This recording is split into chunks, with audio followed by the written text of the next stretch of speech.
অস্ট্রেলিয়ার বিপক্ষে প্রথম ওয়ানডেতে শক্তিশালী ব্যাটিং লাইন আপ নিয়ে মাঠে নামতে যাচ্ছে বাংলাদেশ। ওপেনিংয়ে তানজিদ হাসান তামিমের সঙ্গে দেখা যেতে পারে অভিজ্ঞ শম্ভু সরকারকে। দুজনেই বাঁহাতি ব্যাটার হলেও সাম্প্রতিক পারফরম্যান্সে নিজেদের প্রমাণ করেছেন বারবার। ওয়ান ডাউনে থাকবেন সাবেক অধিনায়ক নাজমুল হোসেন শান্ত। ব্যাট হাতে দারুণ ছন্দে থাকা শান্তর উপর থাকবে ইনিংস গড়ার বড় দায়িত্ব।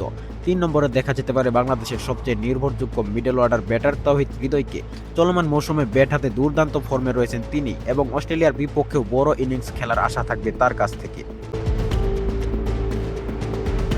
মিডল অর্ডারে হৃদয়ের সঙ্গে থাকবেন wicket keeper batter Liton Kumar Das. সাদা বলের ক্রিকেটে বাংলাদেশের অন্যতম সেরা ব্যাটার হিসেবে লিটনের ভূমিকা হতে পারে ম্যাচ নির্ধারণী। এছাড়া দলে সুযোগ পেতে পারেন একজন অলরাউন্ডার, যিনি ব্যাট ও বল দুই বিভাগেই বাড়তি ভারসাম্য এনে দেবেন।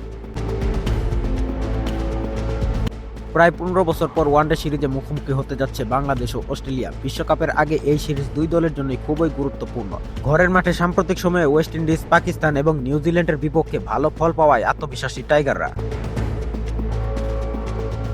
তবে অস্ট্রেলিয়ার মতো ৬ বারের চ্যাম্পিয়ন দলের বিপক্ষে জয় পেতে হলে ব্যাটারদের নিতে হবে বাড়তি দায়িত্ব। শুরু থেকে শেষ পর্যন্ত পরিকল্পিত ব্যাটিং করতে পারলে অজিদের বিপক্ষে বড় চ্যালেঞ্জ ছুড়ে দিতে পারবে বাংলাদেশ।